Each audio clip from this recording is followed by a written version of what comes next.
begins when one small-time indie filmmaker walks into a bar and meets with another small-time indie filmmaker to discuss their local films, the film scene, and how to make movies in Tampa, Florida. You get the Film Bar Review. Today we discuss Van and Salvage. Oh, man. So, John Croft and Tim Mannix here for Film Bar Review. We are talking about Domonic Smith's Van, talking about Scott Sullivan's Salvage, talking film stuff, and what we're doing here, why we're doing this podcast. So, what's been going on with you, man? Been watching a lot of movies lately. You know, trying to get that hat back on. Mm-hmm. You know, because for a while there, I just hadn't been watching much. You know, doing other things, and so tried to just shut down and really, you know, just expose myself to some movies, man. It had been a while. Kind of watched some Which ones? old favorites. Well, I've watched a bunch, but I will say one thing I went back to, which was a movie I really liked, and I had a different experience with it this time because it's the first time I watched it since I had a kid. Mm-hmm. The Good Shepherd. Oh. I love that movie. I think it's a really, really good spy movie, directed by De Niro. But I had a whole different experience with it this time around. When did that come out? Are you familiar with that? I never saw like it. 06, 07, oh, wow, yeah. something like that. Matt Damon Okay. plays the kind of the lead. Mm-hmm. You know, he's a spy, and it's kind of the origins and the genesis of the CIA, pretty much. It's kind of what the story covers, and his family drama and how things play out between him and his wife and his son. Mm-hmm. And it was just a brutal watch for a movie that I had a lot of, you know, I don't know, good feelings about, I guess, in the old days, man. And that all changed a little bit. You're like, what was I thinking back then? A little bit. Not to say that I still think that it stands craft-wise, and what they did and how they shoot it. It's really, the movie that I shown you has a little bit of that cloak and dagger somewhat, the steps of, it's not espionage, but to get to the contract that the guy takes. You're talking about Herbert's? Exactly, Herbert's Secret. There's a few steps of like a breadcrumb trail to get to the information, right? And that's what kind of comes from, I always like The Good Shepherd. I like Tailor Soldier Spy is a good spy movie. That's what I was thinking when you said The Good Shepherd. Yeah. And I had a good experience with that, but this Good Shepherd was just rough, man. This time watching it, I mean, I don't want to get into it because I know maybe you hadn't seen it or it's been a while, but the end is tough, man. It really, I feel differently watching it now, without a doubt. Is it it's very plot heavy kind of story, kind of like a cloak and dagger mystery? Definitely relies on that a lot. You know, step by step the plot, but it's got a really good cat and mouse game between Matt Damon's character and the lead of basically the KGB. You know, the Russian spy head of intelligence, pretty much, and how they go toe to toe. Cool. Over the course of like they're basically the life of the kid, pretty much. His life up till he's probably in college, because I think he's graduating from the same school that Matt Damon does. Cool. So it's not just like a hit like Munich or something like that. It's more like spy versus spy stuff. Yeah, for sure. And it goes on. Fun. But Munich is a great film too. I love Munich. I love Munich, man. Honest to God, those. Yeah. So in the old days, I would always watch Munich, and I would watch The Good Shepherd. I was like, damn, I love these spy movies. And I wish Spielberg would make more of those then kind of Tinker things. Tailor came out. Yeah. I was like, oh, great, I got another one to fold in the mix. When I'm going, you know, you just catch that kind of, you catch a rhythm, and you keep going with a style or a genre or a feel of a movie. And Tinker Tailor falls right in with that. And I also found one that I really enjoyed, an older movie recently, was A Spy Who Came In From the Cold. Oh, I've never seen that one either. This is a really good movie, because Tinker Tailor is written by a guy, John Le Carre, I think his name is. Okay. Le Carre, I'm not sure how you pronounce it, to be honest, but it's by the same writer who wrote that. It's kind of his coming out book, the first thing that he really caught traction with, The Spy Who Came In From the Cold. But it's one of those movies, as soon as you put it on, it's got a beautiful opening shot a really long oneer that goes through this checkpoint of where east meets west of the German border in those days. Like Berlin and all that. Exactly. I'm not sure where it falls, Like but the Bridge of West Spies. Germany and East Germany. Yeah. And how that was so the Russians are on the one side and the Americans and the Allied forces are on the other. And it starts out with this beautiful shot that pans around. It keeps, it's a whole, it's credits roll and all that, but right away you can tell the way it moves and the way it feels that you're about to watch something that's really good. And the way it introduces the main character too. It comes into a little booth and he's got his back to the camera and he has a minor interaction with a guy who comes and brings him out a cup of coffee. And he's just kind of a hard-nosed guy. An actor by Richard Burton. Okay. I'm not really familiar with, but apparently is a solid actor in his day. Cool. Like a stage guy who came to film. But right away, man, I was like, damn, this is a good movie. And I love old black and whites. It's just, I feel like with a black and white, I know I'm going on here a little bit. No, I love black and whites too. We're talking about, I love black and whites because I think that you see the texture of the world so much more vividly in a black and white than you do the color pictures. I mean, it's so much more tangible to me to watch a black and white. I think something's lost. I mean, of course, there's stories that are better served with color, but there are stories that are better served with black and white. I just think you got to have the right one.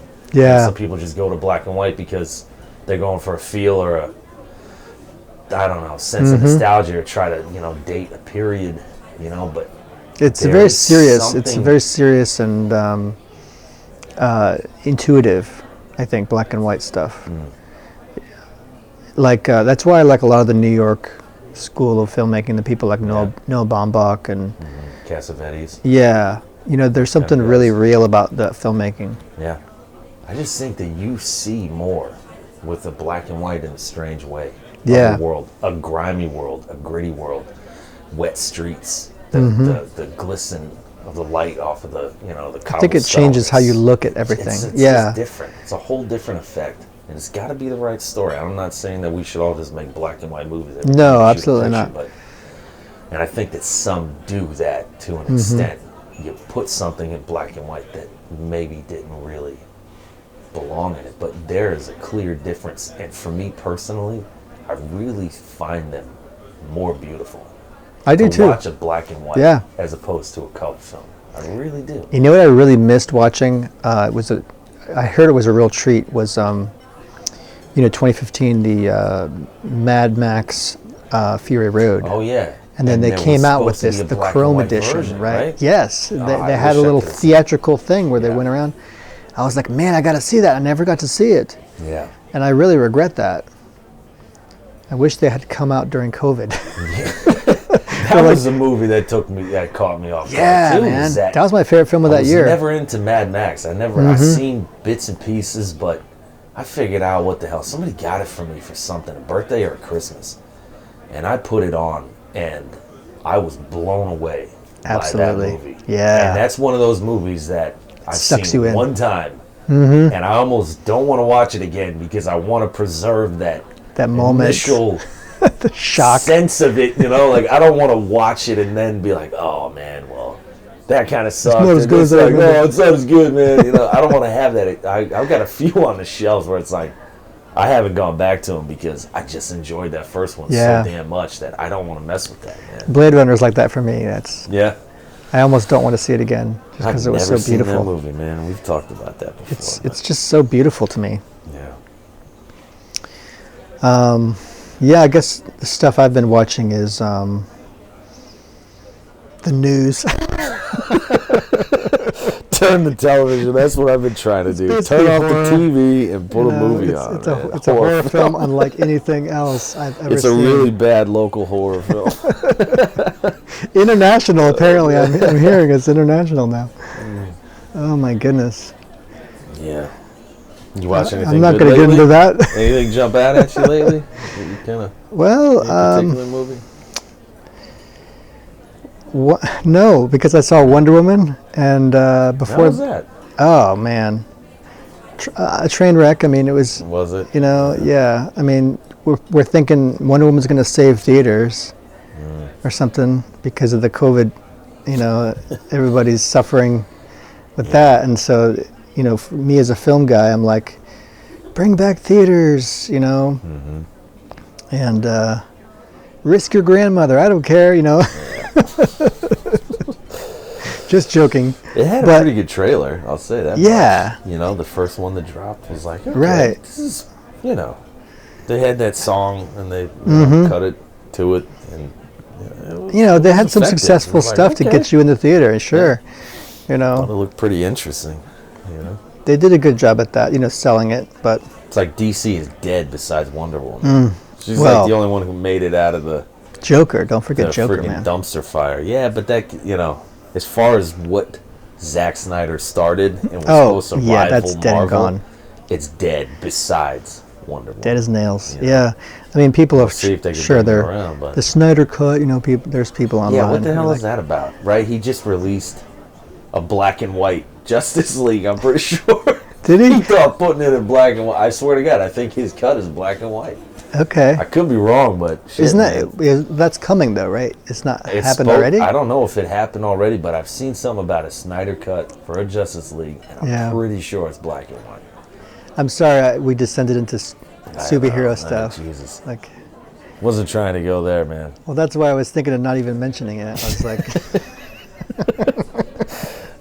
but you edit that part out, man. You know, I'm trying to engage in conversation here. I know, right? Yeah. No, Wonder Woman was plot-wise. It was not very well planned out. I don't think. I think that probably happened in the edit. Like there was good ideas there, but in the edit, a lot of it was probably changed for whatever reason, and it became something really convoluted and kind of sad. When you watch it, you're like, oh man, like it could have been. I'm not going to say it could have been so much better, but it could have been better than it was for sure. And just the idea of them bringing back that Trevor character. Chris Pine's character. Right, Chris Pine's character. Okay. I never saw the original, but I remember seeing that he was. That's a bad idea. The love interest, pretty much. Yeah, it's just a bad idea to bring him back. Yeah. Hollywood has this obsession now with like bringing back all the old nostalgic ideas, basically how they did with Star Wars. You know, to me, it's like this scene in Tommy Boy with Chris Farley. Have you seen Tommy Boy? Yeah, come on, of course I have. Okay, I'm gonna try to paint this picture for you. Chris Farley has this piece of bread at a restaurant, and he's like, I love you, piece of bread. I love you. And then he destroys it in front of him. Yeah. You're like, oh, and the bread dies in front of you, and you're like, oh man, that was sad to watch. They must just... which made it hilarious. They must just think they're going to get the result, because, right, the lady turns on the wing fryer for him, and he gets his wings because of it. They just think they're going to get their damn chicken wings if they just follow suit, man. I know, right? Yeah. But they end up destroying it, you know, because they love it so much. They love it too much, you know. Dude, I have not seen anything. We were talking about this yesterday. I have not. The last movie I saw that's a current, up-to-date movie was The Joker when we went to theaters. That was beautiful, though, wasn't it? Late 19. Yeah, it was a damn good movie. Yeah. But, I mean, we had we talked about it, had little issues with it, but all in all, I mean, you can't deny it for being a very, very good movie and effective at what it was aiming to do. Well, you don't always want an actor across the board. You know, you don't always want an actor to create, you know, this piece about themselves, basically. But they made a good choice by giving it to Joaquin Phoenix and just being like, "Go for it, man." Yeah. And he does. You say stole the show in a way, but when the dust settles, you see more.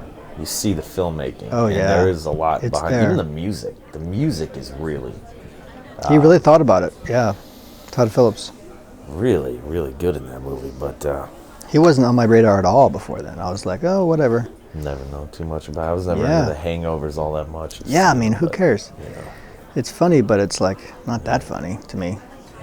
I just don't watch the current ones too much anymore, man. Yeah. One other one I briefly mentioned I watched again, which I love, is The Wrestler.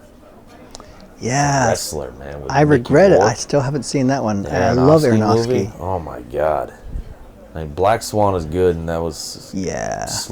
shortly thereafter he Good moved stuff. to that, probably more money, a bigger production. But shit, man, The Wrestler is a phenomenal film. It's like a character Really piece, right? is. Yeah, I mean, Yeah. there's some plot, but yeah, I mean, it definitely deals with him and his issues, and good father-daughter relationship, which a lot of times That's can awesome. come off too sentimental. Yeah. It almost does, but really walks the line in a really clever way and stays fresh and well performed to the fact that you buy in and you're there for it, 100%. For me, anyways, when I watch That's great. it, I don't get turned on because sentimental can sometimes go south. Yeah. If it's not handled with care, but The that other movie does it, man, and it's got the way it ends is phenomenal. Yeah, don't tell me. Oh no, I'm not even gonna go there. Trust me, I would never spoil that. But it's got a great crescendo of an ending that's just gorgeous to watch. It's really, really, really good movie. Speaking of spoiling, the movies we're going to be reviewing, you can see them on YouTube for free. Because They're we're gonna be right on there. spoiling those. Because we'll be spoiling them up and down, That's for sure. and that's what we do here. So, we talk about film. We want to talk about films in a way that's kind of an insider thing, but as filmmakers ourselves, we really respect what filmmakers go through to get their work out there. And because that's what we're trying to do. But these guys have been in this industry around here for a while and doing good work. But both of these films are on YouTube. A lot of the stuff that they put out is on YouTube, not all of it. But Domonic Smith has this channel called what is it? Dad's Twin Life. Twin Life Zone. Twin Life Zone, kind of like Twilight Zone, but Twin Life Zone, because he has twins.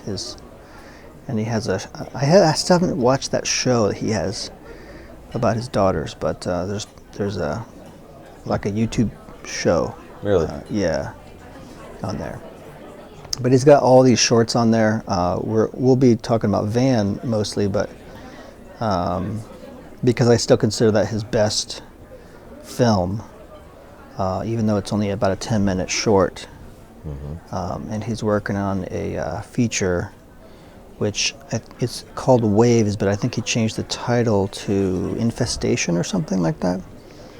And that's still in the process of being made.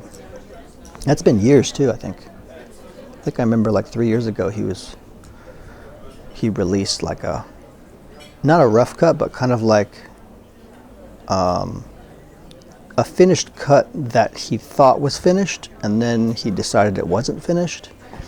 I don't know. We don't have them here tonight because in the future we plan to have a lot of these filmmakers coming out and talking to us on this podcast. Hopefully, at least a higher up kind of representative. Yeah, Someone a who producer or writer sit or down and Right. stand for it in a general kind of way. But these guys will not be here, and maybe in the future we'll get them. But this is our first episode, so The pilot. yep. Which sometimes is better than the rest of the show. The pilot. Sometimes it's terrible, and you're like, "What were they thinking? Why did they make this dumb Hopefully, show?" that's not the general consent. Yeah. So yeah, Domonic Smith and Scott Sullivan. I guess we could get into that. I mean, Van kind of hit me. I didn't really expect it to be that good. I mean, it's called Van. You think, what is this about? Some dude in a van? Is this Chris Farley living in a van? Yeah, right. Vans kind of have They a do. stigma to them. Yeah. And he's Chester the even Molester. You think about something like that. Vans. Speaking of which, he's got another short called Treat Street that is a lady in a van and I guess I could spoil that too. she's I haven't seen this one. She's, as you said, the molester type. Yeah, really. Yeah, so it's kind of like catches you off guard because you're like, you expect the guy to be this bad, and then really it's the girl this time. But that's a decent short as well, like a Halloween, set in during Halloween. But Van is a pretty decent horror. It really kind of sucks you in the sense that you're like,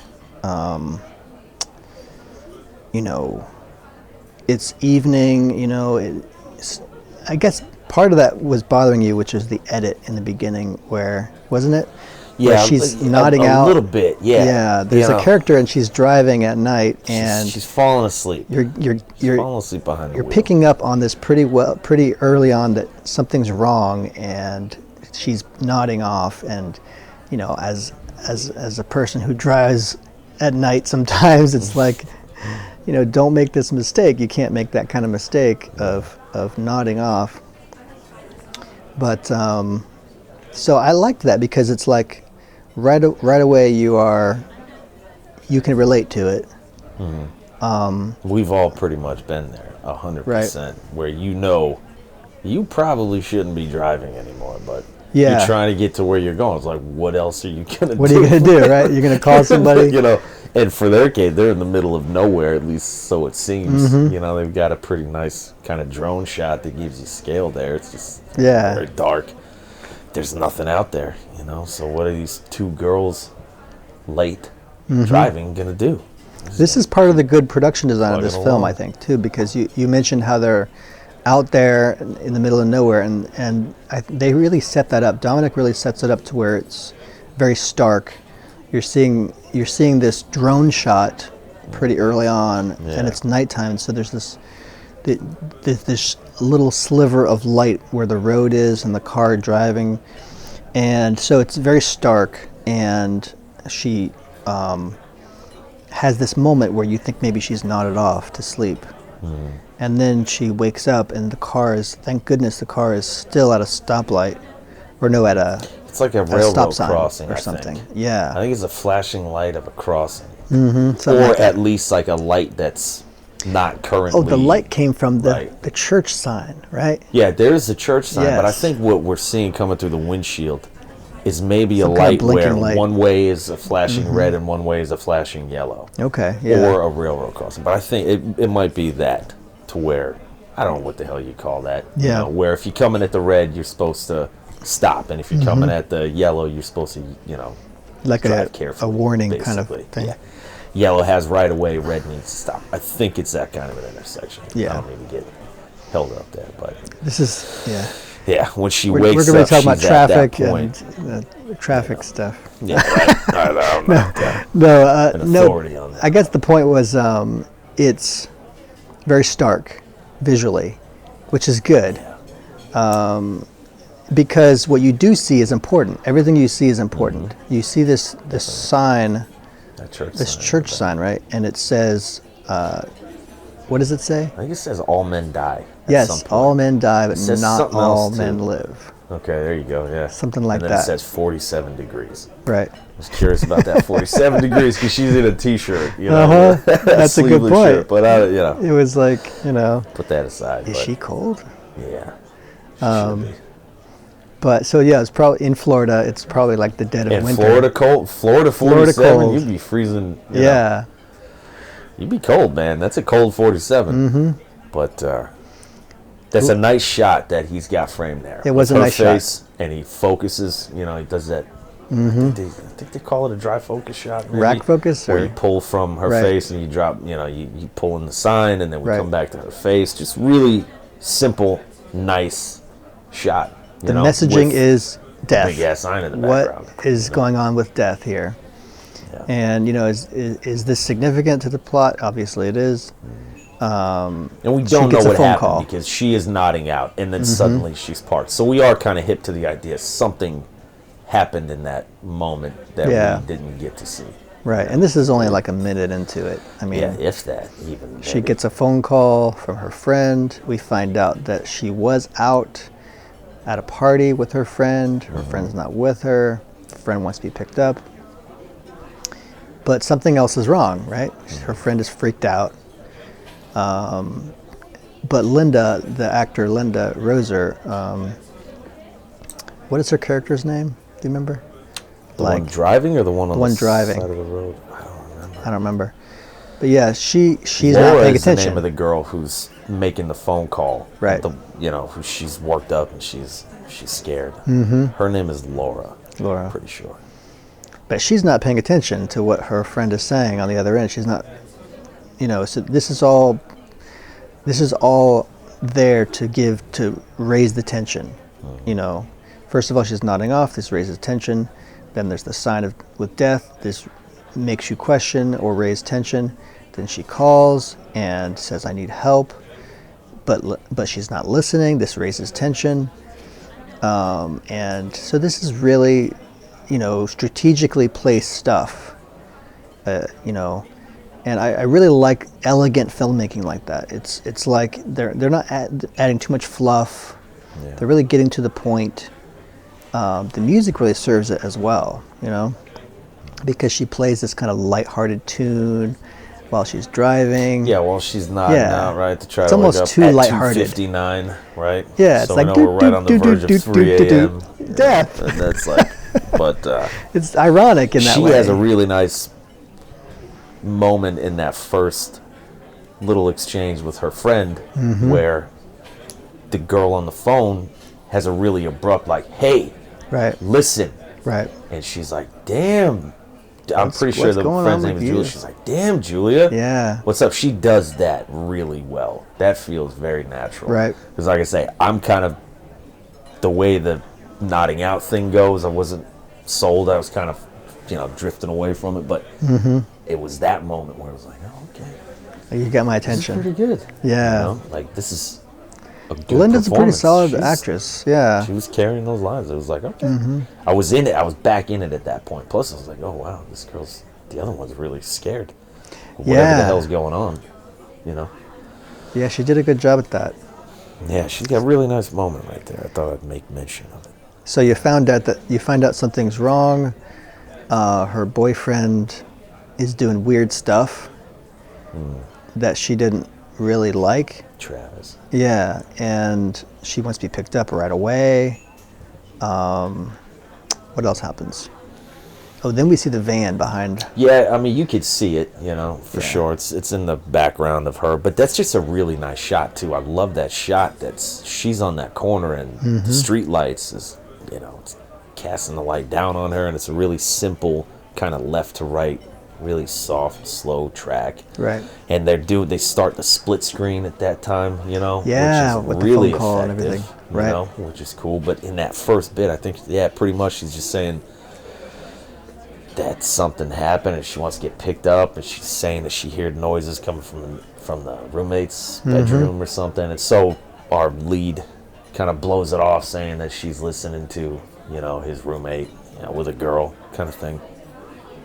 And she keeps kind of pulling us deeper and deeper into the terror that's... I like what he did with this. I mean, this was really good. So this whole time ratcheting up tension, you almost think it can't get more tense. But Domonic, I think, really knows what to do here. He's got to add something that's more than just these two girls talking on the phone freaking out. He's got to add something that ups the stakes. So she gets the address. She finds out it's right next door to where she is, which is even more strange. And then the van that was behind her friend on the phone ends up being right in front of her, in front of this little convenience store. When I say her, I mean Linda, not Linda the actress, Laura, right? I think Laura is the friend. Laura. Makes me think of Laura Palmer, Twin Peaks. But I forget, man. But yeah, so then they get this great two-shot between the van and the girl in the car, Laura. We'll just call her Laura, I guess. I think Laura's a friend, man. Right? Oh, okay. I'm pretty sure the one who makes the No, wait, phone that's call Julie. is Julia. Yes, yeah, Julia. Okay, so then I'm wrong. No, that's okay. No, so Laura, because the reason I remembered is Linda and Laura, same first, same, Okay. Yeah. 2 L's. But, so then Laura has to like go, what is going on with this van? And is she in this van? Because, of course, the van lights come on in this ominous way, signaling somebody's in there. So she has to walk up slowly. And the music's starting to like really rise. And he just really elegantly like outlays all this stuff. She goes to the van, she goes to the back of the van, and then it just gets really crazy because Julie on the other end is like, no, this is not what's going on. Like, because she realizes at But one she point. has another, I don't mean to cut across you, but she's got a really good moment, I think, before she gets on the phone to speak with a friend again, where she's addressing the van and thinking she's hearing something inside. Right. And she's very scared in the moment. She says something to the extent of, if you guys are messing around right now, let me know. And she sells this really well. She's, Because she's really freaked out, but she's also trying to be really brave. Good, man. It's a really nice, another little bit of performance right there where she's sells it, man, big time. And the funny thing is, this is only a 10-minute short. Mm-hmm. I feel like we've talked about this film longer than the short. Before we get to the van, I like when the phone loses connection and we see the headlights of the van turn on. Mm-hmm. And we talked about this. There's a pretty heavy kind of audio cue to the van headlights come on, which I felt like didn't really need to be there because we're all Kind of looking the at the drop, van and the lights alone. the sound drop. Yeah, the lights like alone would, for me, be a little more effective. But that's, I don't want to split hairs. But I like the sound drop. It's good. Yeah.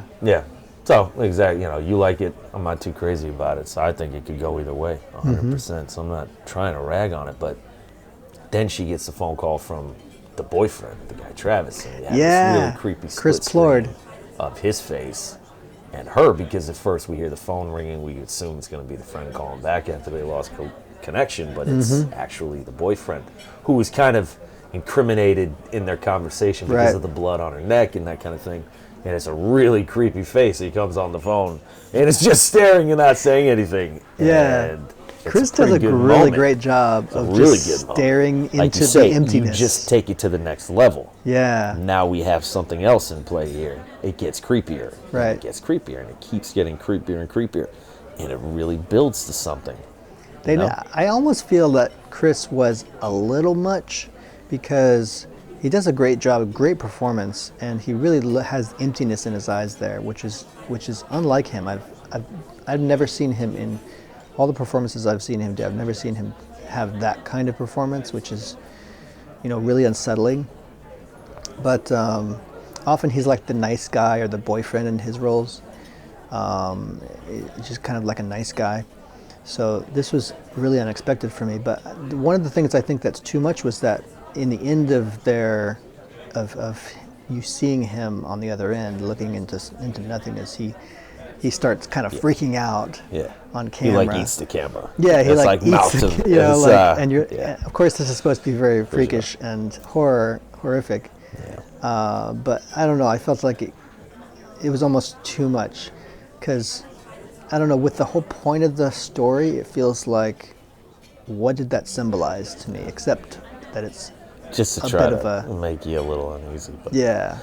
It's a almost bit of a jump scare. What would that play like if we just didn't see that, and it was just a solid shot of his face and then another loss of connection? Yeah, that might have been more interesting. That might have been more interesting, as opposed to going for another kind of, because we're coming right off the heels of the van lights. Mm-hmm. We come right into this bit with the boyfriend on the phone, right? And we have another hard kind of action to bring us to the next scene or moment, It's like, well, we kind of double down there a little bit, But so again, bringing us to the back of the van, she makes her way to the back of the van, and this is nearing the end of the film.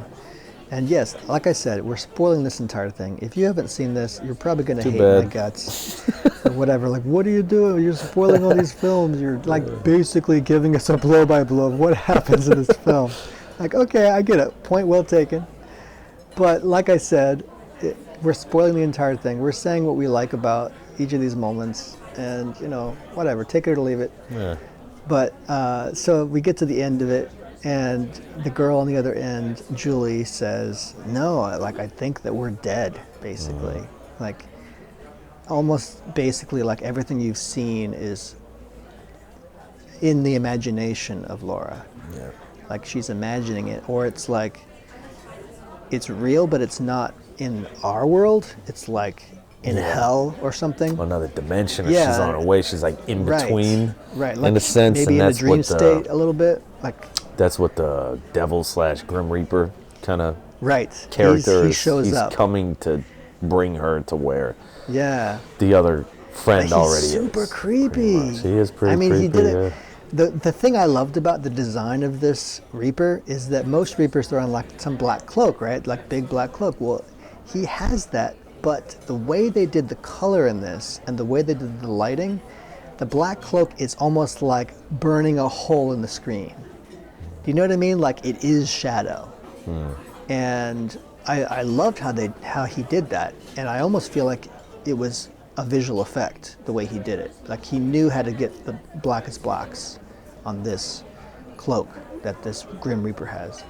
And then the Grim Reaper also is not just the typical one where it's just a skeleton face or something like that, you know. Or just a void where the face should be, you know. Yes, like, it's got a smiling face with like these long teeth and like a slimy face.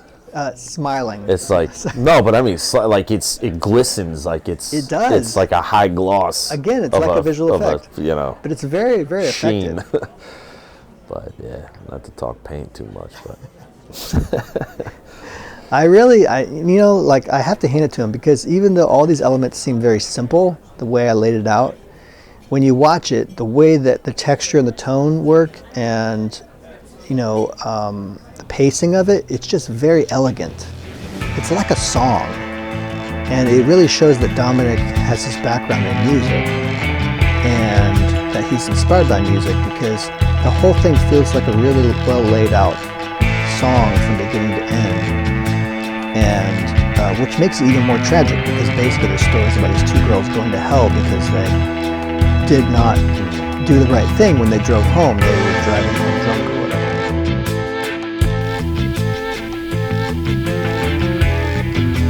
Next we discuss Salvage.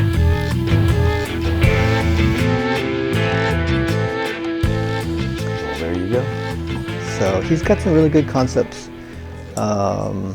We could go to Scott Sullivan, because Scott Sullivan and Domonic work together like constantly. Scott's Dominic's DP typically, and Domonic does editing as well as directing, and Scott mostly does camera and sometimes directs. I like these guys. They're solid filmmakers. They can do good commercial was Van work. a collaboration? Did they work together on Van? I think that he did the camera work there as well. Did he? And Yeah. on Salvage, was the other guy involved in Salvage? I don't think Domonic On was the edit? involved No? with Salvage. Yeah. So Scott, I think when he directs, he does it all himself, basically. Okay. But Salvage is a sci-fi. It's like a straight sci-fi, kind of like in the vein of Alien or Aliens with the Space Marines, and Definitely plural. Aliens. Yeah, Definitely more absolutely. like Because the tone is all different. Yeah. The pacing is more Got action, that more like an Colonial action film. Marines feel to it. Right. You know. Alien is. That's a Alien classic, is more dramatic, and Yeah. for sure. and it's got this beauty to it in that way, which really Scott's just he's such a master with that. But Scott Sullivan's Salvage is kind of, I'm not going to say it's as good as Van. I don't even know how long it is. What is it, like 15 minutes I think long? it was 15 minutes. Yeah. 15? 15 minutes. 5 years ago, 15 minutes. And it didn't need to be that long either, did it? Yeah, I mean, I don't. Yeah, no. I know you not can really. see. You don't like it as much as me. No, well, not as much as you. Yeah.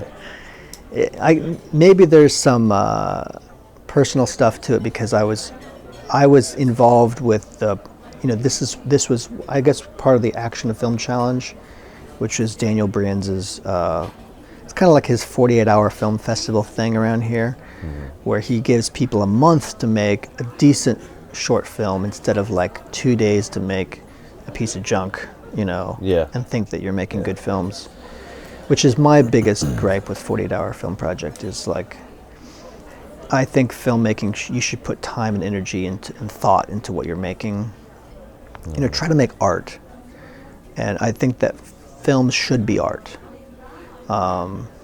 There's no reason you can't make good commercial work and also make art. There's no reason, absolutely, you can't do that. So, but Hollywood, they have a talent for just making it all about the money and kind of parasitically using artists for their own aims. So, I think Salvage is like, it suffers from a little bit of that time, the time demands of making a film in a competition. The thing I like about Salvage is the stuff that a lot of the stuff you actually don't see in the film, which is the storytelling, the basic foundational concepts of the story. I like it because it's true that he borrows it from James Cameron and Aliens or in some of his other work, like The Abyss, but like it's basically got familial and comfortable relationships that we all understand in the midst of this harrowing environment, which is also a sci-fi world, and we're trying to understand the sci-fi universe that they've created. But in the middle of all that is this familial relationship, that we all understand. So it creates this kind of like dichotomy or this point and counterpoint between something that's,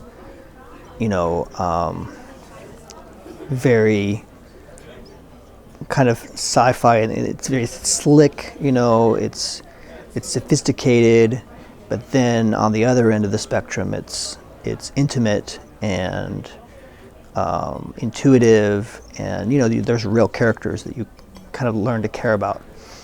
Now, I mean, with the competition, I think the characters become more paper thin, but they've got some good acting in it, especially the father, right? That guy's good. That guy's pretty good. Yeah, he really is. The daughter was a really solid performance. playing opposite to him, so she was, I think, getting a lot of his energy. Yeah. But Anya, I guess her character was. Yeah. She didn't impress me as much, but she did play into that relationship, which I think was good. So I guess let me lay out what happens in this. It starts out with this really super slick visual effects shot that Tim is like, what the hell is this? No, what I will say about it is that I like it's effective in the way that it's holds and it's steady and it's a simple approach to the ship.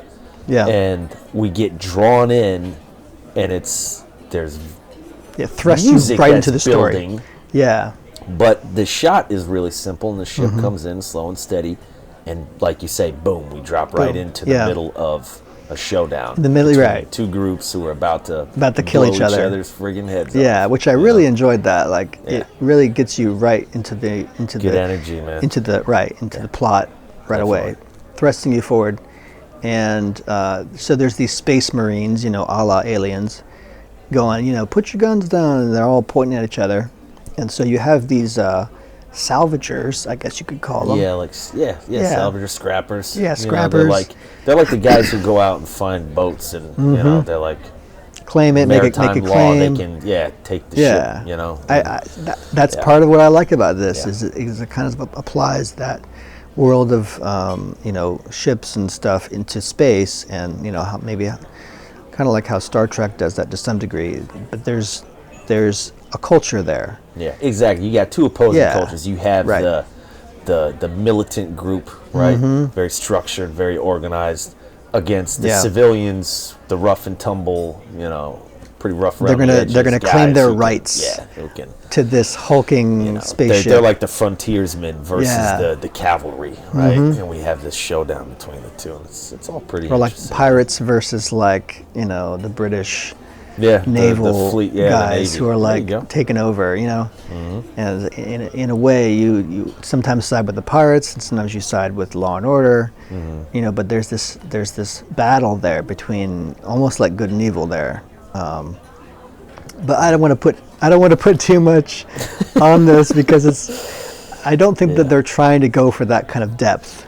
No, but I think they are trying to show you. The guy's in like a Hawaiian shirt, and the other guy is in aliens tactical gear, right? So they are trying to show you that. I would say maybe not to the extent that we're kind of laying it on a little thick, but that's the general idea. The clash of the two worlds. When you draw from a great work like Aliens, you're going to get some kind of nuance that's automatically there, even if you don't think about it. It's just going to be there.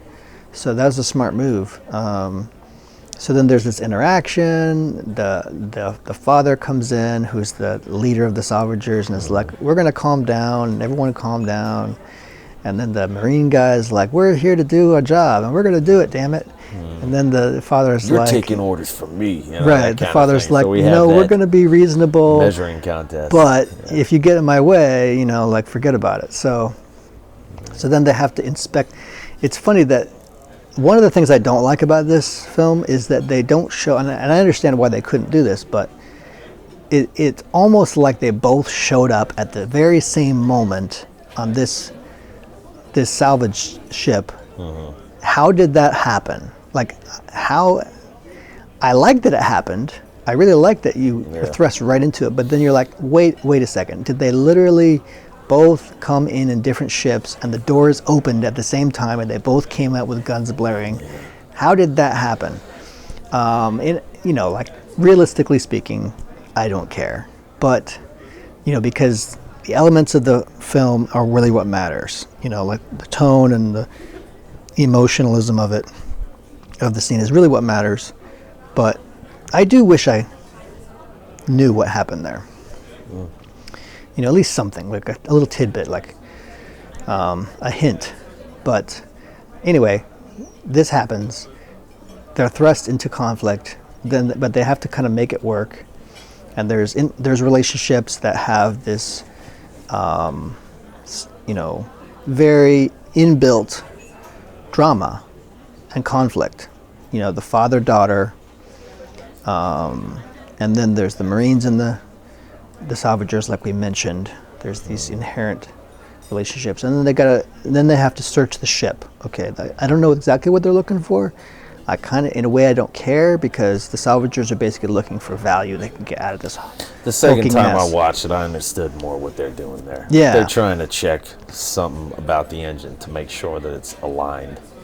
Before they take off, right? Because they can't just drive the ship in its current condition, or they want to make sure that it's up to speed. And they can actually take it somewhere. So the Marines want to just go, and the guy's like, "Hey, nobody's going to have a ship if we don't go down there and check it out." That's right. Basically. Exactly. Yeah, you're right. That's split up. We go our separate ways. We got to make sure the ion drive or whatever works. Yeah, exactly. And they did do a really good job with the lingo. Yeah.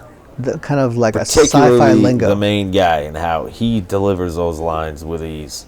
Some of those lines. Yeah, you got to deliver it like it's nothing, right? You got to deliver it like you belong in this world. I does can't a fantastic job. Sci-fi movies. Have you seen these sci-fi movies where they say it like they just read it on a script? Yeah. And like, this is supposed to mean something. This is really important, But really, if you lived in that world, it would be like nothing. You'd be talking about the weather or whatever when you're talking about an ion drive.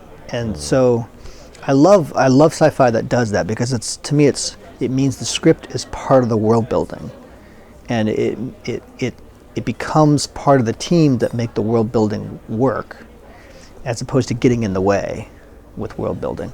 Which to me, sci-fi and world building, you can't have good sci-fi without good world building. And fantasy as well, you gotta, like, what are the rules of this universe? You kind of have to establish that pretty early on. But this is, again, another reason I like this film is because it borrows world building from Aliens. It kind of borrows it from other successful projects. So a lot of people would say that's cheesy, and I it can be very cheesy. I think I try to be a really kind of original filmmaker with my ideas. And so if I was to do it, I probably wouldn't be that blatant about it. But I think for this project, being a competition, being, you know, just something you have to get in and get out with, I think that was a very smart move. You know, to just kind of borrow someone's world building. Yeah, for sure. I mean, in that idea, it's like how genres function. I mean, everybody who makes a genre picture, you're making number 250 in a long line of them, and that serves you because people understand what they're seeing right away. You don't have to explain every single individual particular. Right. And it's effective and it's useful, you know. So I wouldn't say that I feel like it's necessarily... That wasn't what I had a problem with, for sure. Right. You know, I wasn't really... Like, whatever. Yeah. It's all good. You did mention the effects that, you know, as something that didn't impress you. Yeah. Basically. I agree. I mean, they weren't impressive. I think they just told the story, or at least they sold it enough to get you into the story. Really, the location to me did a much better job. Things this movie had going for it. Yeah, they really used a ship, you know? some kind of, I don't know what kind of ship it was, besides it being a pretty decently built ship. It looked like a kind of ship. Maybe the opening scene kind of looked maybe more like a big garage or something. I remember seeing tools on the walls, like a pegboard with a bunch of tools hanging on it. So that was probably a different location. Could have been a different location that first shot, but regardless, the location works. And I think they create a pretty solid atmosphere within that location with the flashlight work and the slight fog that's kind of, you know, you create that aerial diffusion and the beams of the light kind of cut through it, and, you know. Pretty necessary. A lot of handheld shakiness. I feel like they over-relied on that. That, to me, started to get a little... I didn't notice that too much. No? But I do think it was a longer scene than it needed to be, and it probably did have too much of that. I just mean overall, the film really rests on shaky handheld work.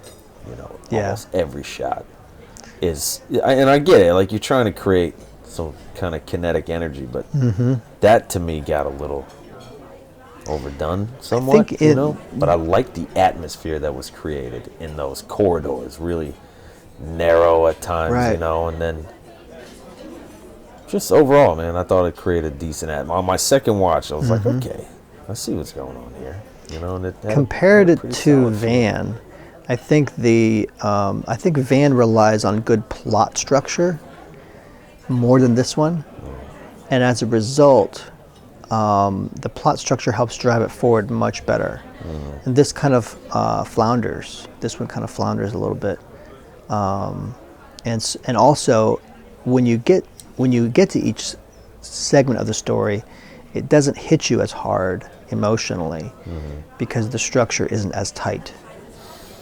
People really underestimate the importance of story structure in that way. It can really, like, when you got a tight story structure, you almost don't have to worry about that much as it comes to, like, how am I going to construct this story? Like, how is the edit going to end up being?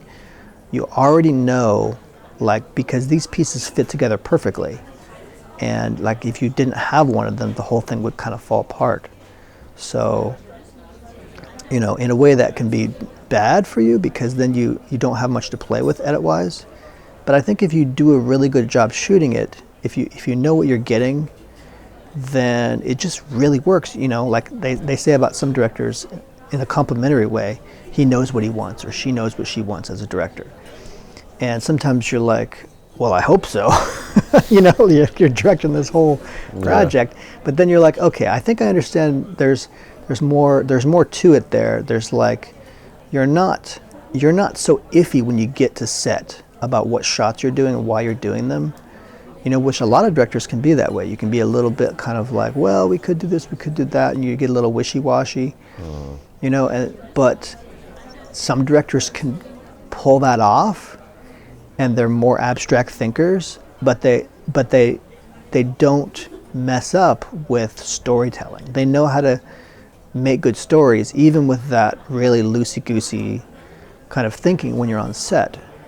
But that takes a certain kind of filmmaker. I think a lot of filmmakers, you have to really have a really good grasp of story structure, and you also have to be good at, when you're shooting, you got to know what you're shooting that day. Yeah. You know, and that really shows in the edit. You know, I think actors, when the actors know what they're doing, they look for directors that make good product. So they're going to be watching a lot of films. They're going to be saying, this director knows what they're doing, because, you know, when I'm on set with them, they're asking me to do very specific things, and that can be restricting as an actor, or you can look at it like, I've seen their previous work. I know that what they're asking me to do is going to have value in the edit. It's going to have value in the storytelling. So I trust them, you know? And that, I think that builds a lot of trust between actor and director. But if you're not an actor who's really doing that, you're not seeking out good directors who make good stories and know how to do that, then I think you're often going to just accept whatever work you get, and then you could end up looking bad in the edit as an actor, and you don't want that. So actors need to do that, I think, more than they do. But yes, Scott Sullivan, Salvage, also on YouTube. Any final words on it, or? Yeah, I mean, we didn't even get to the end yet. Yeah, right? I mean, talk more about the plot and where we go. Well, Space just like zombies, Aliens, man. right? There's the xenomorph, but with this, it's space zombies, like Space you said. zombies. It's like, oh, there's some salvage on this ship. You know, there's something in the ship that we didn't expect. Oh, it's space zombies. They're going to kill us all. So that's one of the kind of films Scott Sullivan does. He does some zombie films. There's another film he does called Harbinger, also on YouTube. And that one was superior to this one as it comes to, I think, how he portrays the zombies. He has better makeup. Yeah, I gotta say, the zombies in this was not, they didn't sell it very well. Yeah. You know, they saw just like t-shirts, and there was no kind of, There wasn't any thought put into it. yeah, it was like an afterthought. Right. And I know that they were dispatching them pretty quickly. As soon as they came into frame, everybody's getting a headshot.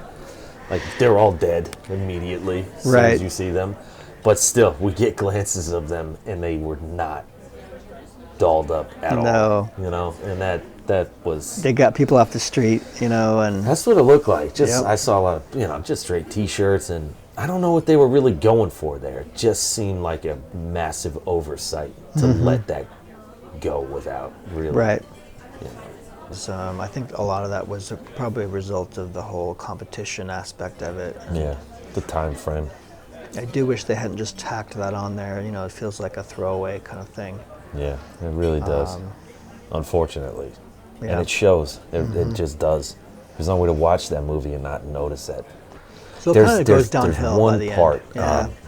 where they're in the narrow hallway and they're about to get back to the father because they make the connection, and there's a big guy. I did like that aspect of it. There's a big guy, a big zombie in the Right. hallway. I think they have some, you know, prosthetics or whatever you want to call it on his face to make him look a little zombie-esque.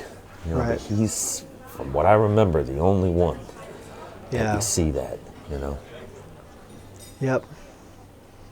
Yeah, there was, I guess, a little bit of a... They did have a little bit of a plot there where it's not like they had no plot, you know, but I think compared to Van, it wasn't as tight.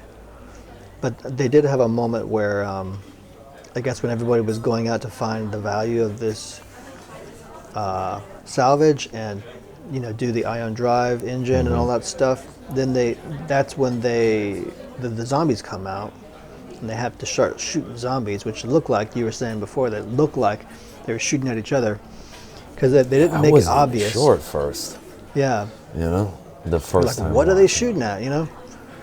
And but then they end up getting stuck in this room, and they think it's I guess like a life vessel. A Yeah, lifeboat. like the father leads them there, right? So they get to the point where he's isolated and they're somewhere, and he's telling them to get to a lifeboat, is what he says, and he's getting them into a specific room, and he has a different reason for leading them to that particular spot on the ship. he decides that he needs to, I guess, aerate or... like vent the yes, ship, to vent the basically ship. open it and expose all of the other compartments to space. To space, basically. and so to get rid of the to get zombies. rid of that way. the In the process, zombies. he would be killing himself. Yeah, So sacrificing himself. So this is a good plot element. You know, like he's gonna save himself for everybody and his daughter, and she breaks down, emotionally, which was an okay moment. It wasn't like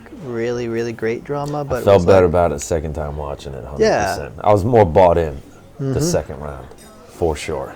First time it felt really abrupt, out of nowhere, and it really hit with, I'm not trying to call out the music, but pretty sappy music, Yeah, the music trying to drive it home, where it almost feels like, don't even go there with the music. Let the performance carry that. Let something get me there naturally, instead of really being like tugging on the leash, like, over here, boy. You know? Right. We're supposed to be sentimental now. It gets a little heavy-handed, but I was more in it on the second watch, for sure. Yeah. I think the guy does a really good job in that moment, and that's probably her best moment in the movie. Yeah. Is there. The actress. One other time towards the end, I think, might actually be her best moment, but he does a great job, and it's Well, a when she saves solid him, scene. Then they look at each other, In with the kind of doorway, like, that's the best. Yeah. That's like a knowing. They give each other a knowing look. yeah. That's what I would say. I think is her shining moment. In Yeah. the picture, but that's not a bad one. Like you say, it's a noble attempt to bring in these familial bonds in the middle of this action. Otherwise, it's just point A to point B, and it's just a lot of shooting and a lot of, and a lot of action, man. Space and a lot of zombies. shaky camera. Right. And it's like, oh shit. Without But that, good where is it location. really? Some good character development, some fun world building, and I have a bit of a story with it too, because the way I discovered it was I was actually a judge at one of these. The Honorable John thing, Croft. yeah. Mr. John. How did I do in my filmmaking? I don't know. So it was just, it was just kind of like me and Dan are friends, so he was like, "Are you available? Can you judge this thing?" It was me and I guess 3 or 4 other people. Joe Davison was one of the people, which he's been a judge there lots of times. And I was one of the people who were like, this should win it. So this film basically won the best film of the night. This was probably like 5 years ago. And I was impressed with it. I discovered Scott Sullivan, and I was like, you've got something there. This could, because that was kind of what I loved about it, and it's also what I dream of doing, because I'm not just a director, I'm a producer. So when I think of good producing, it's kind of like you're discovering people, you're discovering talent. And you want to be, like the music industry, right? You want to be the first person to discover this talent, and then like become their agent or whatever, and then like you guys are, going to success together. And as a producer, that's kind of how you think about things a lot of the time, is discovering a good director or writer or actor, and then you want to be part of their success. So, this is kind of how I felt about Scott at this time. I was like, this guy's really got something, because the film itself lacked a lot. It lacked a lot of technical savvy. It lacked a lot of editing stuff that should have taken place. Music selections were not great. I mean, stuff like that. And that's what happens with a competition. Yeah. It's like a lot of things like that are not going to be there. And like if you know how to watch a rough cut, which most people probably don't know how to watch a rough cut, you have to have measured expectations. You have to understand these things are not going to be there. So you have to have a really good imagination to fill in those things in your mind and say, had those things been there, would this have been a really good film? And that's what I saw in Salvage. I was like, this is not the greatest film ever. Yeah. Considering the circumstances, it's pretty decent because it has things that a lot of filmmakers can't fake. You just can't fake good storytelling in the middle of, I guess, a situation, environment that thrusts you forward and excites you. So like that's those two elements, the way James Cameron does it and a lot of other filmmakers that are really exceptional, they know how to tie those two elements together in storytelling. And so I think this was what he was doing correctly. And, you know, there was a lot of stuff you can improve later, technical stuff, to make it really shine as a film later on. So, like, for example, this Salvage could be a proof of concept for a feature. And, you know, this is one of the rare films that I could say that about. You know, Van actually, it's a great film, but I don't see it as a proof of concept for a feature. It's too simple. Yeah, no, it's small. You know? It is what it is. It knows what it is. Through and through. It's just a short right story. It's a short film. It's an exceptional short. Yeah. And Salvage is a good, I think, a proof of concept, essentially. But like Van, it's like, I've seen shorts on YouTube that were like, people were like, oh, this is a great short, you should watch. It's not as good as Van. Like, a lot of these are just not as good as that. Yeah. Like, who's that guy who did Lights Out? Brian Sandberg or something? Lights Out. I think he's a Swedish director who came stateside to make more films. He got discovered on YouTube when he did this little short, and it was not as good as Van. But he got discovered with this short and then ended up making Lights Out, and now he has a stellar career in Hollywood. Wow. And he's a decent filmmaker. But like that, see, that's what it says to me is Domonic Smith could be in Hollywood now, like making amazing films. But he hasn't been discovered. You know? He's working on a feature now, and a lot of other stuff, and he's working as an editor to make money, you know, but the dude is a great filmmaker. He should be out there. Yeah. He's just got to be found. You know, we're talking about Salvage, like you said. Okay, so you're looking at it as like a proof of concept, and I'm just not there in my mind. When I'm watching it for what it is. Right. You know, and I can't get out of that. And I understand that it has the time restraints and everything, but I feel like that story relies on a lot of, and I'm not, because like I say, I like the atmosphere of it, I like the location of it, I thought there were some pretty solid performances in it. I think some of the action is effective in what it does, but it is an action film, right? I mean, at its heart, it's an action film. How effective is it at accomplishing the action? I can't say that it was super effective. It relied on a lot of computer effects, you know, every gunshot, every blood splatter. We even have one that goes on the lens, you know? Yeah. So how effective is it in its action? I can't say that it's super effective. I think that it relies on a lot of stereotypes and cliches for character interactions. We get one right off the bat between the girl and the schmuck of the Marines, and it's pretty poorly, you know, delivered, those lines, and it's clumsy, and she knees him in the balls, and it's just, you couldn't come up with more of a cliche for introducing the female character into this world of men, right? I think that was bad casting. It was bad, the funny thing is play, man. You know that the actor I'm talking about, Chris Plord, he's the same actor that is Trevor in Van, because he's a pretty well-known actor around here. He's this young guy. He's like 26, maybe 27. Yeah, seems pretty young. And he did he's a decent actor, but see, this is an example of bad casting. is it has nothing to do with your ability as an actor. If you're not right for that role, see, I know Chris. Chris is the sweetest guy. He cannot be a misogynist to a girl. Yeah. And he was doing that. He was playing that role. Yeah. And it's like, you Salvage. don't belong I think he delivering was that like, line, okay, but also, sweetheart, or something. yeah. I think I made Kitten mad, he says. Yeah. And it's like, man, this is just lazy writing.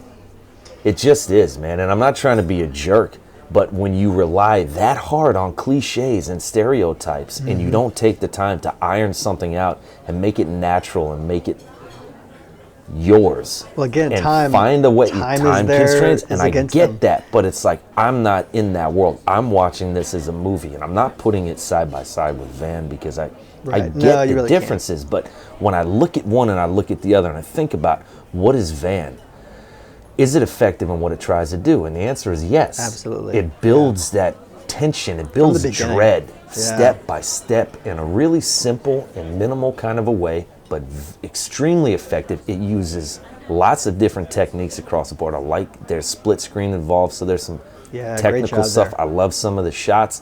I think it's solid composition. There's visual storytelling. And then I watch Salvage, and there's things I like about it, but there are glaringly obvious problems with Salvage. Yeah. 100%. I think some of it is in the writing. I think some of it is in the performance. I think it's just, so when I'm thinking about Van, and I'm thinking, I see some things that clue me into the story that doesn't rely on dialogue. And I can't think of a single thing in Salvage that does that for me. Not a Yeah. single part Right. that does it. And some of those, and we spoke about, there's a part with the Asian guy, and he has this whole bit where he's doing Asian stuff, right? And Right, because he's Asian. because he must he's be a Asian, karate he's expert. got to be, Jackie Chan with a machete to kill these Right. zombies. It just comes and out of nowhere. It's kind of poorly choreographed. They don't really sell it, and that moment feels kind of cheap, man. It And is. it's like there are times Yeah. where that movie is doing something and it's doing it successfully. But I think that there are too many moments that it reaches for something and it falls pretty flat. short of it, and it's like, Yeah. shoot, man. Like you say, it's a time frame thing, so it's a whole different animal. Right. That's something I'm not too familiar with. I don't have experience in. Bottom line. I don't enjoy that, the competition in the world. I don't know that world where you just you're stuck between a rock and a hard place. But Right. it's hard to say. So then my answer to that would be, why are we trying to make a shoot 'em up film and I only have a month to do it? Yeah. Because you could do zombies in space successfully and not have to kill 35 of them in the course of the film. And All of them. and When they invented it, right? Yeah, and I supposedly mean, they all it's died. like they shoot, and a lot of those gunshot effects and the blood splatters, it's like yeah. it's dated. It's Really 5 thrown years together. ago, I get that. That's another thing. So now we're seeing it that far down the road. So Right. things There's have gonna be improved a- and things have gotten yeah, better. there's So you gonna be a have those change. little digital signatures that date you, and it's like, shit, man. Like the blood on the yeah, screen. yeah, the blood on the lens, that kills Right. me. That's just, I could live without that for sure. But back to the whole performance by Chris Plord. I like the guy. I think he did a great Is that job. his name? The Salvage guy? Right. Okay. Yeah, the kid. He's got a great moment right in the beginning where they're having that square off, and he's saying he's going through his lines, and then he sticks his little cigar in his mouth, and he's like, "I'm making a claim." Oh no, or you're talking something. about the Okay, father. I'm talking about Salvage. Yeah. Yeah, The father. the So who father. are you talking about? I'm talking about the guy who said kitten, and he got kicked, Oh, that kicked in guy. the balls. Okay. Yeah. The dude on Yes, Van. the other guy in Van. Yeah, but the thing about it is, see, this is an aspect to directing. Not only as a director do you have to cast well, and again we have the time limitations of doing all this stuff, but still you need to have a lineup of people that you think you can accomplish what's in your script. There's another thing you can do when you're on set as a director. You got to think on your feet a little bit, and you got to say, okay, we've got a problem here. Chris is not delivering these lines the way I imagined. I have to shake it up a little bit. And this is where a director has to learn to trust their actor, is to say, okay, Chris, I understand you're not a misogynist. This is hard for you, okay? Yeah. Either I can put you into the shoes of being a misogynist and try to go through that work, which I think is a waste of time and energy, or you can say, okay, Chris, okay, you're kind of a dork. What you have to do is elicit her kicking you. Now, the question for me is, how would you do that? How would your character that you're kind of creating here, how would this character do that? And all you have to do is do it believably. I just have to believe you. And that means I believe she kicks, that her kick is sincere. She really wants to give you one because you're such a dork. Yeah. So what are you going to do? How do you elicit See, because that this line is a reaction? throwaway line. It doesn't really matter. What matters is her reaction, and that she has a short fuse. That's what matters. So, like, how is he going to do that? And Chris could do it. Chris could pull off his version of a misogynist. He's just got to find it in himself. And when you have a script writer who's like, no, my script must be the way it is, and they're on set and they're like championing their script everywhere, that's a mistake. Like, generally that's a big mistake, because the scriptwriter doesn't understand how films necessarily are made. They live in an ideal world where they're God and they create everything the way it should be. A director, a producer understands that there's limitations to that when you're on set. There's things that get in your way. There's, there's the real world, and people just can't always do these things given the limitations of set. So this was a real limitation. And the funny thing is that problem can be solved very quickly if you just have enough flexibility and adaptability as a director to say, I'm going to trust my actor, and I'm going to say, what do you think about this? And then what they can do is act it out, and if it's believable, do it. There shouldn't be a big deal with like trying it out a few times. It actually doesn't take that long to do that. So there's people who are like, oh, we only have so much time, we got to do it as written on script. Okay, then you're going to get junk in the can. But even still, you got to push and you got to find it. We spoke about this, but it's a real thing. You can't, at the end of the day, it's not the actor. It's not. It's you as a director. Right. Because you're the guy who says cut, and you're the guy who says we're moving You're on. making the choices. You're making the decisions. So you think that you've got it in the takes that you have. Right. And then what do you do when you're in post? Then hopefully you can reshoot. Or you got some choices. Because then you're watching, you're like, damn, I don't have it in any situation for whatever reason. But while you're there and you're doing it, you got to have a pretty good sense of what you want. You're kind of, you got to be running the edit in your mind to an extent. You got to be.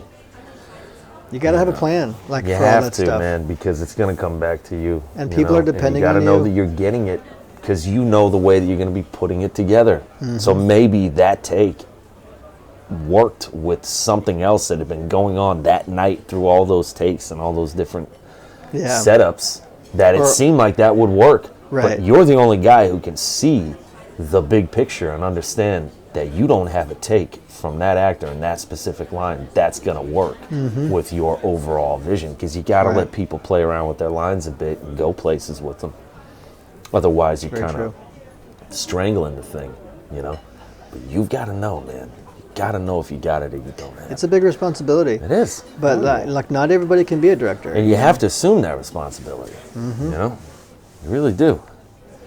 So that's our two films, but like I'm trying to think. I the had remaining. one other thing I really wanted to say. Oh yeah, what you got?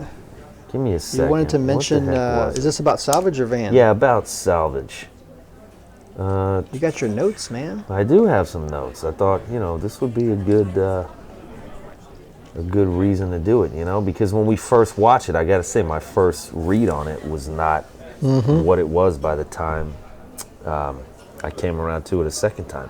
Oh, what I thought was pretty effective in that movie. Yeah.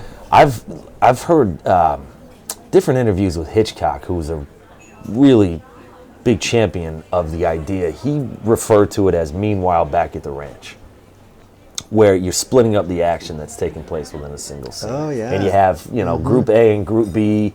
And even in this movie, at one point, they have like Group A, B, and I think even a C going on. Because you got the father in the control center, and you have the Marines, and then you have the daughter.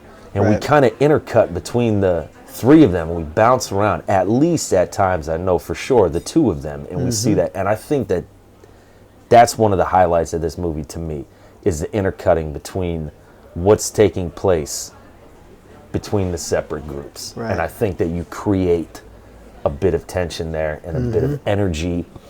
We're leaving off one where they're kind of, maybe in the mud, and we go back to somebody else, and it's like, then they get in the mud, and then we come back to the other ones, and it's like, oh shit, how are they going to get out of this? I thought they did that to pretty decent effect. The second time watching, it was like, okay, I saw that more so. But it's a really effective tool when you can split the action of a scene by bouncing around a bit. I thought they did that pretty well. Yeah, they were really, there was some structure there where it's like, okay, all is lost, oh no, now what are they going to do? The father's going to die. Okay, we're going to have a finale. We're going to, we got to beat the big boss, that big zombie, and then you get the father. Yeah. But then they really screwed up in the end, don't they? Oh, the end, yeah. Damn it, I was trying not to say that, John. I saw it in my notes, and I breezed right by it. I thought, man, I've said enough. Let me leave it alone. But yes, the end was abrupt, a real throwaway, and sudden, ending. and just what did we get out of that? And well, one of the guys who I think you're supposed to have feelings for because he keeps hitting on the wife. Yeah, and there's nothing really. Yeah, I know what you're saying. Like you feel like you've kind of earned something there, but I don't think they really had by then. But I thought I liked the edit of it. Yeah, I mean he's the guy who gets bit, so we all know, right? I mean we've all seen enough zombie movies. You get bit, you're gonna be a zombie, bro. I don't know if you don't know it, but we do. But space zombies, right? So maybe there's different. Yeah, maybe there's different rules in play, but. I know I was assuming it, and then we go through an edit of his turn, which I didn't think was bad. I thought it was pretty effective. I thought it was pretty good, but we just end there. Right, he lunges at the camera. And it doesn't feel like the rest of everything was resolved. There's no credits after that. I thought we were like pushing on to the next, like, through the next bulkhead into the next, portion of the ship or, something. I didn't really assume that we were at the end of the movie. I thought it was like, oh, okay, now we've got to kill our good friend, Muscles, Muscles McGee, right? It's like, I don't even know if he had a name in the picture, but yeah, it ended very abruptly. And coming off of the heels of a pretty good moment between the father and the daughter in the doorway where they're kind of reunited. Right. It's like, man, that's a pretty killer moment, honestly. It's earned.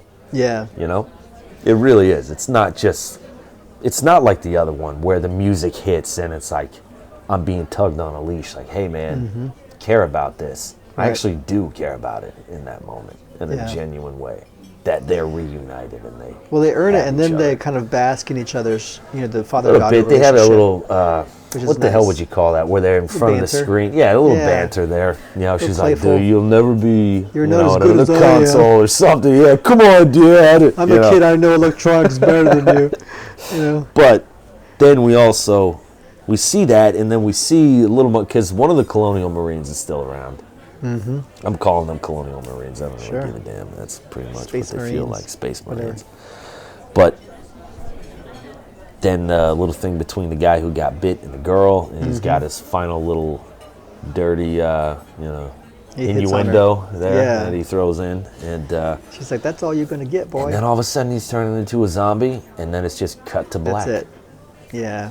I guess what they're trying to say is they didn't kill all the zombies because he got bit. And so now they're still in danger. Oh my goodness. Yeah. But I mean, they just dispatched like 20 of them with guns, so they can dispatch him too. I didn't see that as much of a danger.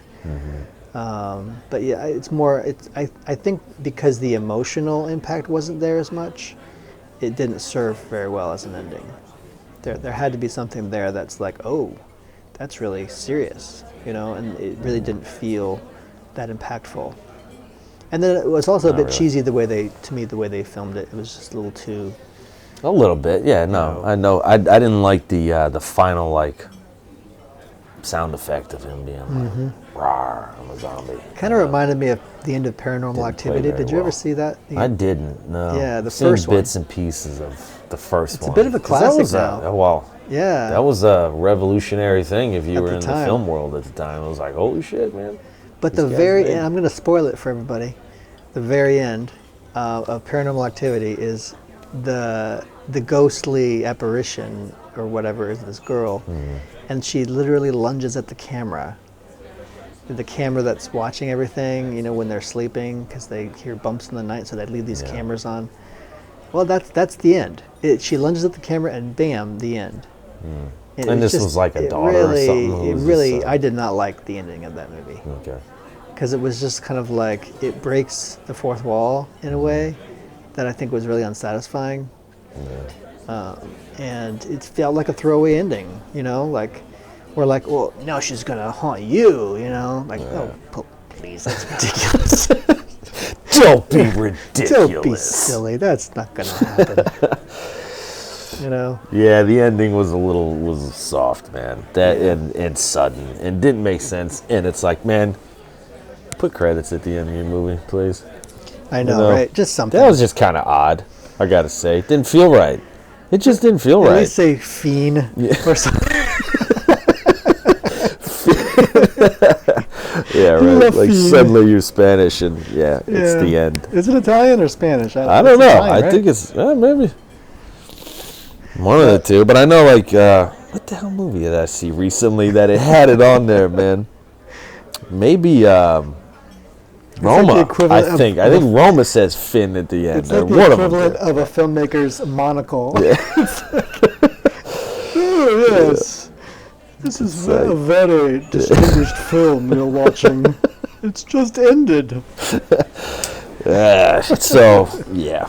So what's our third subject we've beat these two shorts to death. Yeah, I'm not trying to do it, man. They both have very effective aspects. They have merit. They're worth watching. Definitely worth watching.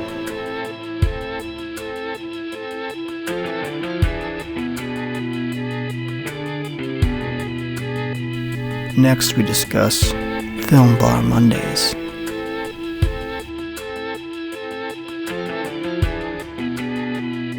know, and these are dudes who are Yep. around, and you could have a beer with them maybe one day. That's right. You know.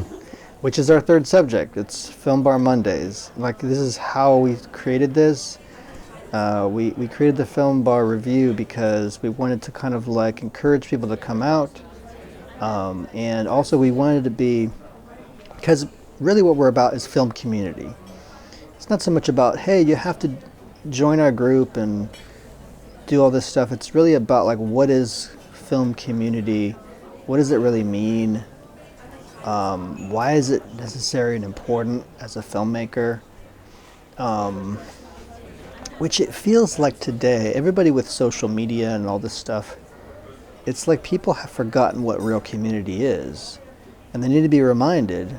And I don't know of an industry besides maybe real estate that like relies more on networking and people.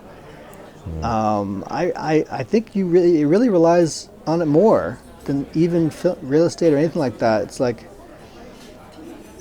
because there's so many different practitioners in film. There's so many different like craftsmen and people you need to know, and you need to, and those people need to know other people, and it's just a whole patchwork of dependent relationships where you're like, I need these people to make this happen. You know, this is the right DP to shoot this, and this is the right production designer to make this world come to life, and you know, so it's like you really need people you can trust as well, because film budgets can get out of hand. People can take borrowed trust and abuse it pretty quickly and easily. Like there's a whole list of like ways you can scam people in Hollywood. Like when you go to Hollywood, if you ever go, like 9 out of 10 people are like scam artists. It's ridiculous. And like if you're an actor, oh my goodness, the amount of scams you'll find out there, whether it's just teachers trying to teach you to act, or agents, trying to take your money or whatever, that it's like trust in relationships is really important. And so community is kind of, I guess, the correct environment to build trust. So I guess what I'm trying to say is community is important. What we've got is a structure to really build community here, because it's not about any one person. There's no money involved. Nobody's getting paid anything. It's just conversations about filmmaking. If you really want to get into filmmaking, this is something you should talk about with people. It's something you should enjoy talking about with people. And if you don't, you should question whether or not this is something you want to be doing. Or even if you think you know everything about film and you don't need to talk about it because you've already thought about all, that's a mistake as well. No, we have a lot to learn from people. Like directors have things to learn from assistant camera people, and gaffers and all these people, So it's like your education is never done as a filmmaker. You're constantly getting ideas, you're constantly making new friends, you're constantly learning more things to add to your tool belt. And we all need help with doing this stuff.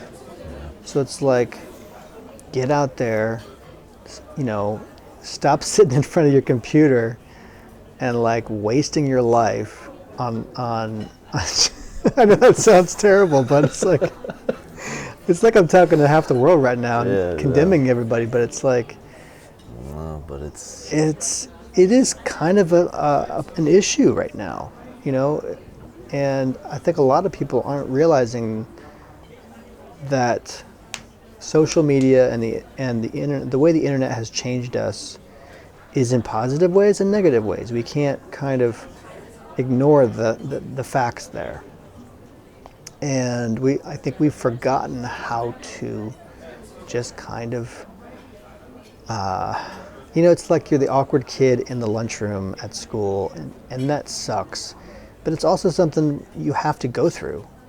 And you have to learn how to get through that in a positive way. So it's like, dude, just do it, man. What do you think? What do I think? No, I agree, man. I agree. We've said it multiple times, but it is very tribal, man, local film. Yes. Because there's plenty going on out there, and you keep hearing about the new one and the new one from this guy and from that guy, and nobody sees each other and nobody hangs out with each other. Oh, that bugs me so much. Yeah, it's like, why aren't we all gathering? Come under the same roof. Yeah. Once a week. Or so, whichever one you can make it out to. It's just the idea of getting to know one another and have that community and build that bond and forge those relationships to then go forward into a different project, and maybe do something that you don't normally do to help out a friend and get involved. Because at the end of the day, it's like, what else do you want to do? Do you want to make movies, or do you want to talk about it, or do you want to just do commercial work? It's like, get involved, come together. We're stronger as a group. And everybody has their own passions and their own projects, and stop thinking of yourself as the end all of the whole thing. We can't do that. You're going to get bogged down in this confirmation bias. You need help. We need help, and we need to help each other. Well, and another sign is if you can't take criticism, if you're with your film, that's something we really have to all work on ourselves. And if you're a screenwriter, this. You need feedback. You should not just shoot your first draft. There's a real process here. That's a painful process. you know. But we're all trying to help each other get better because we all want to make good films. And if you're an actor, you want to be acting in a good film. If you're a director, you want to have the perfect script and all these things. You know, if you're a producer, you want something that is amazing. You know, like producers don't just want to make money. Like everybody thinks of a producer as just, it's all about the money. But we want good work, you know. That's the end game, right? It Everybody is. wants It and solves should all the collectively Yeah. desire is to make things of value and make things that you can watch and not cringe at the part that you know is coming up where it's like, damn, I know that this didn't go well at this moment or that didn't Right. go well at this moment. You know, it's like, I'm tired of those moments. I hate Yeah. sitting down and watching. Like, damn. Could have done that better, you know. Could have, you know, had better equipment, better, you know, Right. whatever. Shoulda, coulda, woulda. It's tough, Yeah. man. It's like, at what point do we kind of agree and come under the same banner and be like, hey, man, let's make some movies, or at the very least, let's have engaging conversations that inspire each other Right. to propel us into trying to do better work, you know. Yeah, and a lot of it for me is just ideas. Like, you know, many of us are the kind of filmmakers who we enjoy this one thing, but we're kind of stuck doing that one thing, and we don't know what else to do. I'm sorry. Did you use I that? just did my whistle again, dude. My bad. That was hilarious. Oh, whistler, man. You got like a pen turning into a whistle over here. Pied Piper over here. Oh, man. Sorry. You are piping us into the exit because we do need to wind down on this. But, Yeah. you know, we're hoping that can be something that inspires you to not just think about making films on your own or editing, shooting, writing everything on your own, but to realize that the greater film community really is about people and relationships and building that and not being afraid of the whole social aspect of that. You got to get past that, man. And there's people out there who are working on the same thing as you. You know, so No, and like you say, you want at whatever level you're at, it really doesn't matter. it doesn't matter. It's about coming out and getting involved. Yep. Get involved. Take that step. Come out, check it out. You know. Yeah. Get some more ideas. You know, it gets stagnant. Make some more friends. Like, increase your list of people you can call when you have a problem on set, you know, and find that missing element for your project. So, Film Bar Mondays is going on Monday nights. I mean, we're in the Tampa Bay area. There's a Jacksonville area as well. There's the Atlanta area. We worked on trying to get it started with friends in Orlando. We worked on trying to get it started in Sarasota. Those things haven't kind of solidified yet. And these things kind of happen organically, so we're not really trying to start them. They just kind of, you know, I meet people and then let them know about it, and maybe they are interested in starting a group out there. You know, if you are, let us know.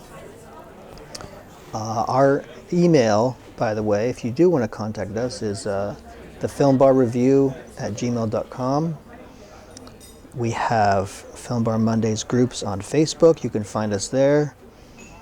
Just look up Film Bar Mondays. The Tampa Bay area has TPA Film Bar Mondays. The Jacksonville area has JAX Film Bar Mondays. And you know, you can find out when the meetings are, because they're not necessarily every week or at the same location. But so just coordinate with that and talk film, enjoy it, and we hope you enjoyed our podcast.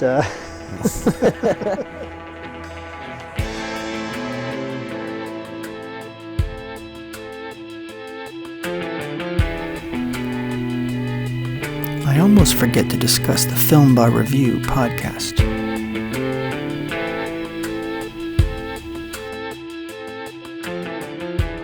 Well, I mean, do you have anything you want to say just about Film Bar Review, the podcast itself? Yeah, I mean, I know I do. You know, I mean, the idea is to just support local filmmakers on their work.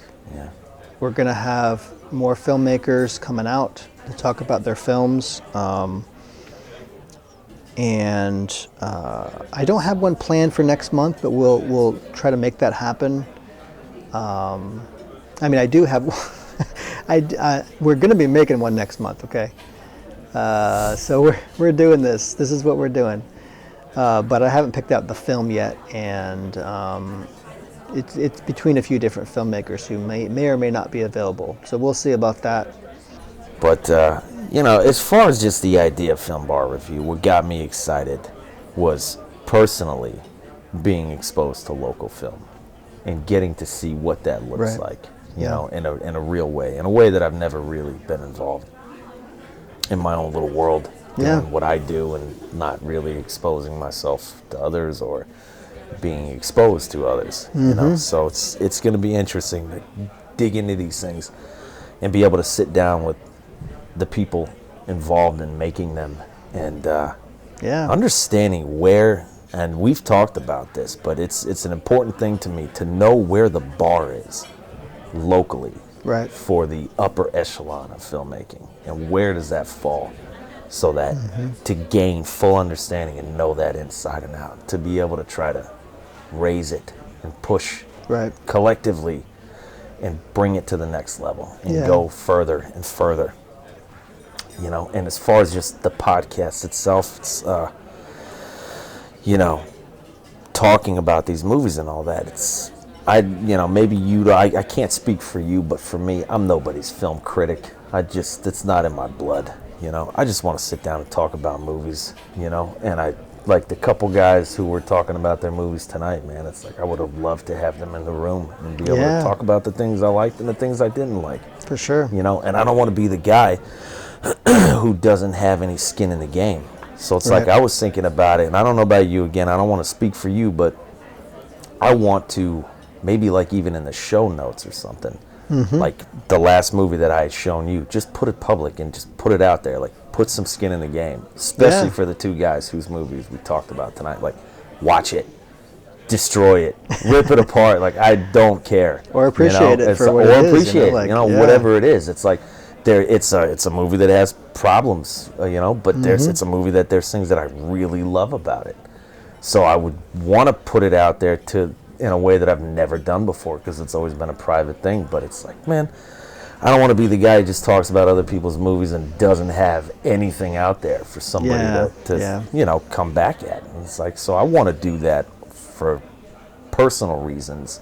Like I said, put a little skin in the game, man, you know, but just in general about the show. We could critique some of your films and my films. I would, I mean, I don't, like you say, I don't want to make it like an episode like we talk about our own shit, and I don't even, it's not even like to try to plug it. I just don't want to not have stakes in the game with everybody else that we're trying to do this with. I want to get in the trenches with them and be like, here, well, you can have this and have a look at that. So me and all my words and what I've been saying, put it to the test and put it up against that and tell me how you feel about it and be honest.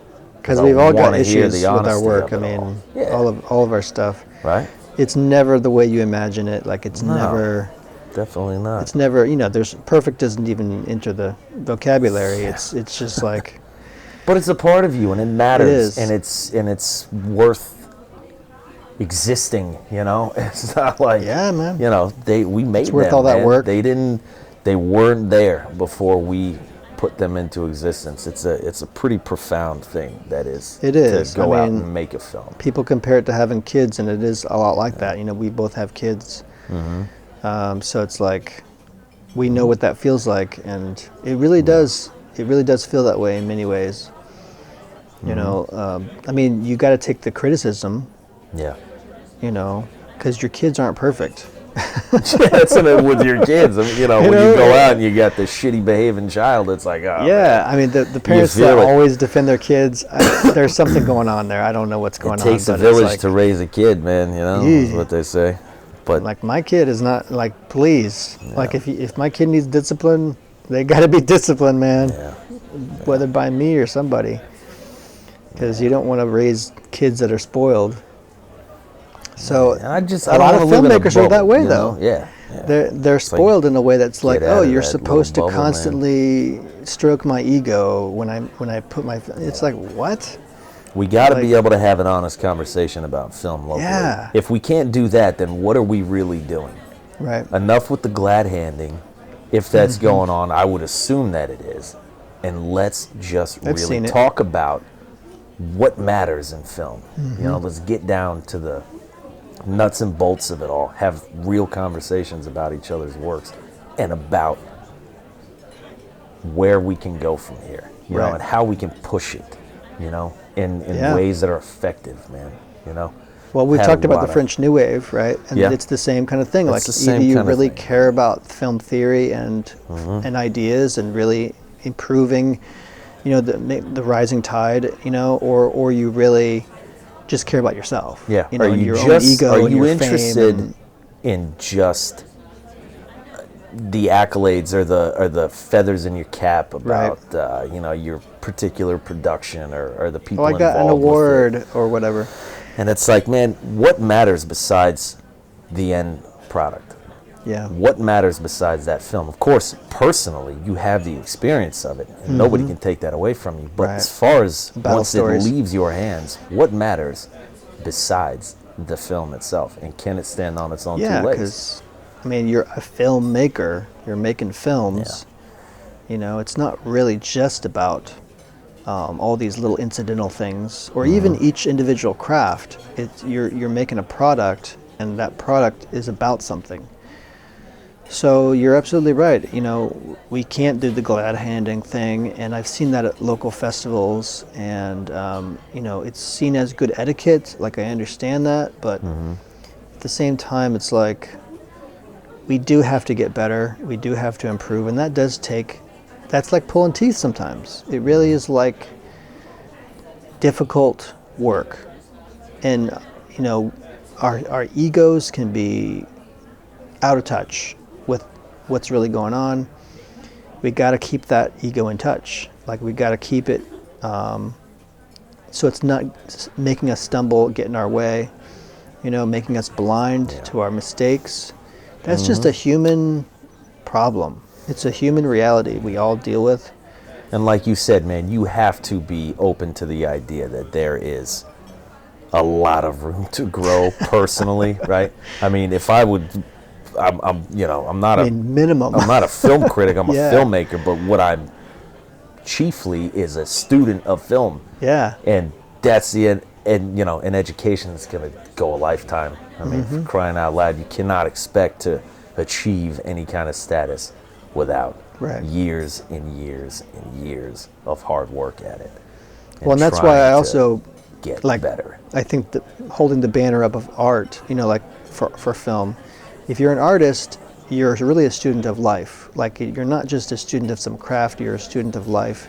And you can't do that without some humility about where you're going and where you want to be going and what you're doing, but where you are now and the reality of that. You can't navigate this ship if you don't know where you are on that map. So if you're somewhere you don't want to be, we're all somewhere we don't want to be. Yeah. We all want to be somewhere else. The question is why? Do we just want to have the money and the fame, or have our ego stroked? Or do we want to go somewhere that actually makes something that's enduring, beyond our life? Maybe, these filmmakers we always talk about, like Martin Scorsese and Spielberg and these people, they've created something that's bigger than themselves. And I think that's really the goal as a filmmaker, because it's not about ourselves, really. It's about the storytelling and the the life lessons that we are learning ourselves as filmmakers, and we get to transmute some of that within the celluloid somewhere, So we're, as we're not really reviewers, as Tim said, we're really filmmakers. So we have a bit of an inside knowledge and understanding that a lot of reviewers don't have, but we're also not going to be kind of pretending that we know the art of reviewing. There's its own art, yes, right? Very much so. So that's not what this is. This is kind of an inside baseball with filmmakers talking about other films and other filmmakers and trying to get better. So I feel good about that. Like I really want to keep doing this effort because it's a self-improvement effort. It's a film community building effort. And we want more people to see these films. We want our work to get out there. We want people to critique it themselves. We want people to talk about it, how good or bad, and get to know the filmmakers as a result. So shine a light locally, man. Yeah. Possibly down the road. Yep. It's What do you think? Did we do good? Did we do good? The pilot, man. The pilot is in the can. How about that? Yep. I feel pretty good about it, Me too, bro. What can I say, man? I'm excited about the future and what it holds, and just getting better as a filmmaker, but also as a film bar reviewer, quote unquote. It's we'll see where it goes, man. I'm excited to sit down with some people and talk about their movies and just have conversations about film. I think a lot can happen when you sit and you start throwing shit at the wall and see what sticks. Yeah, and man. you talk about what inspired you, and I talk about what inspired me, and guest number one talks about what inspired them. Things can come from that. Yeah. Just from getting involved and being inspired, and let's just talk about film as an art, as a craft, as a way of life, brother. man. Well, we're going to be here next month as well, so Yeah. listen in and thanks.